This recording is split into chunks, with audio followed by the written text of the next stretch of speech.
السلام عليكم ورحمة الله وبركاته. الحمد لله رب العالمين والصلاة والسلام على رسوله الكريم وعلى آله وصحبه أجمعين، أما بعد. أعوذ بالله من الشيطان الرجيم. بسم الله الرحمن الرحيم.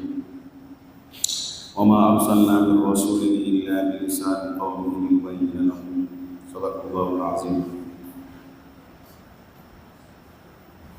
My dear students, I am extremely happy to attend this program.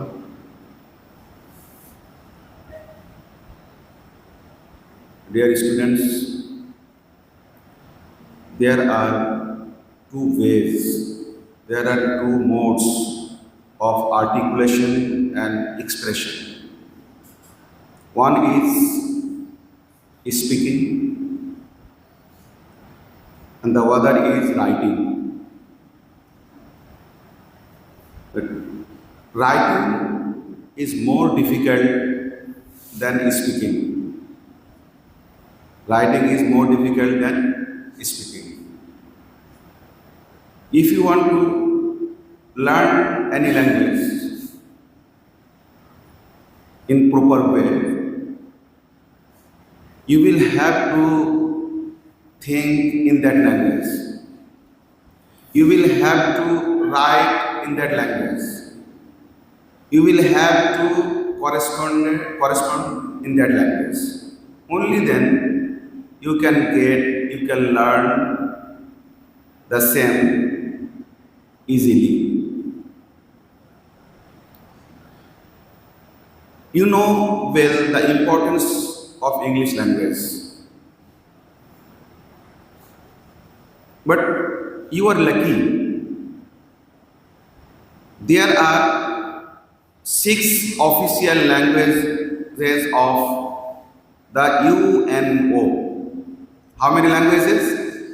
There are 6 languages of the UNO, official languages. Number 1, Arabic. Number 2, Chinese. Number 3, English. Number 4, French. Number 5, Russian. Number 6, Spanish. Out of 6, you are learning 2. Out of 6, you are learning 2. That means Arabic and English. Arabic and English. So you are lucky. You are lucky. So you should not fall prey to inferiority complex. You know well, an international well-knitted program is being hatched to denigrate Islam and delete Islam from the surface of the earth. You know well. A question arises here: who will be responsible for it? Who will combat? Who will face the challenges? Being the years of Islam, being the years of Prophet, we are responsible. Years means Oris.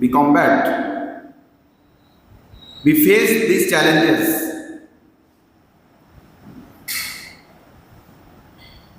You know well, Islam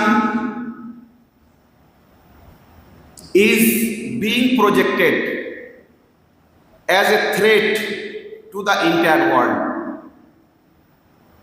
Nowadays, Islam is being projected as a threat to the entire world. While Islam came to spread the peace and amity throughout the world. Who is responsible for it? First of all, we are custodians of Islam. We are representative of Islam. A great responsibility lies on our shoulders to combat and face the challenges in a very sophisticated way.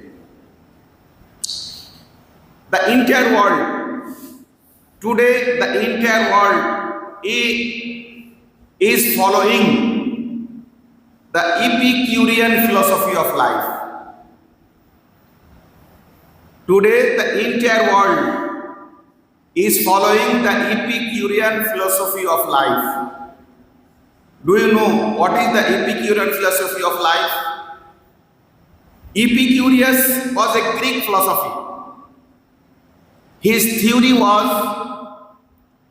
eat, drink and be merry. Epicurus